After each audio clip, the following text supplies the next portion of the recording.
আমাৰ মাননীয় মুখ্যমন্ত্ৰী মহোদয় বাক্সা জিলালৈকে আহিব। বাক্সা জিলাত তেখেতে আহি আমাৰ চৰকাৰী যিবিলাক আঁচনি আছে এই আঁচনিবিলাকৰ এটা ৰিভিউ ল'ব। আজি মই সেই কথাখিনি চালোঁ। তাৰপিছতে তেখেতে কিছু মানুহক লগ কৰিব। তাৰপিছত আমাৰ দলৰ এখন কৰ্মী সভা তেখেতে সম্বোধন কৰিব আৰু দলৰ তৃণমূল পৰ্যায়ৰ কৰ্মীসকলৰ লগত তেখেতে এখন সভা কৰিব।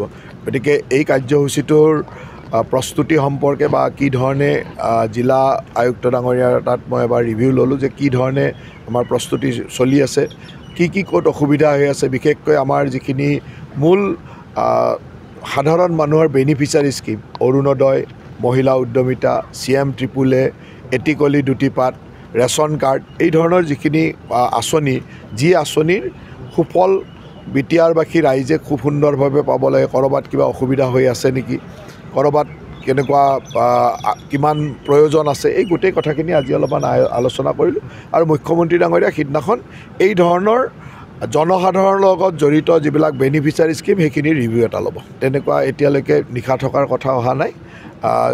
তাৰ আগদিনাখন তেখেতে তামোলপুৰত ৰিভিউ ল'ব বা তামোলপুৰত সভা কৰিব, তাৰ পিছদিনাখন ইয়ালৈ আহিব। অহাকালি তেখেত ওদালগুৰিলৈকে যাব, 4 তাৰিখে বাক্সালৈকে আহিব, 5 তাৰিখে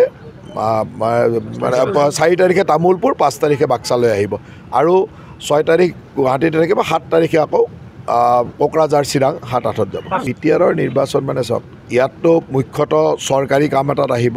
চৰকাৰী কামততো আৰু বিটিআৰৰ নিৰ্বাচনৰ কথা নাই। চৰকাৰী কামটো হ'ল যে স্কিমসমূহ যিসমূহ আঁচনি আমাৰ লৈছে এই আঁচনিসমূহৰ অগ্ৰগতি কেনেকুৱা।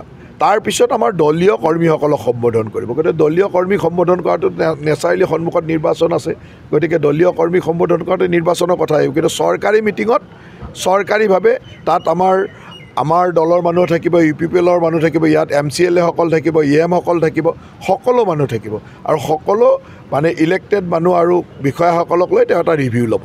এতিয়ালৈকে আমাৰ দলে তেনেকুৱা কথাটো ফাইনেল কৰা নাই। গতিকে আমাৰ দলে প্ৰত্যেক জিলাতে একোজনকৈ মন্ত্ৰী আৰু প্ৰত্যেক MCLA সমষ্টিত দুজনকৈ আমাৰ ৰাজ্যিকৰ পৰা এজন আৰু জিলাৰ পৰা এজন বিষয়ববীয়াক দায়িত্ব দিছে। তেখেতসকলে এতিয়া প্ৰিলিমিনেৰী কামবিলাক কৰি আছে আৰু প্ৰিলিমিনেৰী কামখিনি কৰাৰ পিছত যিটো ৰিপৰ্ট আহিব যে হয় এইটো সমষ্টিত আমি খেলিব পৰা আমাৰ সংগঠন আছে, আমাৰ ভোটাৰ আছে, তেতিয়া আমি ডিচিশ্যন ল'ম। কিন্তু এতিয়ালৈকে তেনেকুৱা ডিচিশ্যন পৰ্যায়লৈ অহা নাই। আপুনি বিচৰা বাতৰি পাব কেৱল News 18 এপত। News 18 এপ ডাউনলোড কৰিবলৈ স্ক্যান কৰক এই QR কোড। Google Play Storeতো পাব এই News 18 এপ। আপুনি বিচৰা বাতৰি পাব কেৱল News 18 এপত। News 18 এপ ডাউনলোড কৰিবলৈ স্ক্যান কৰক এই QR কোড। Google Play Storeতো পাব এই News 18 এপ।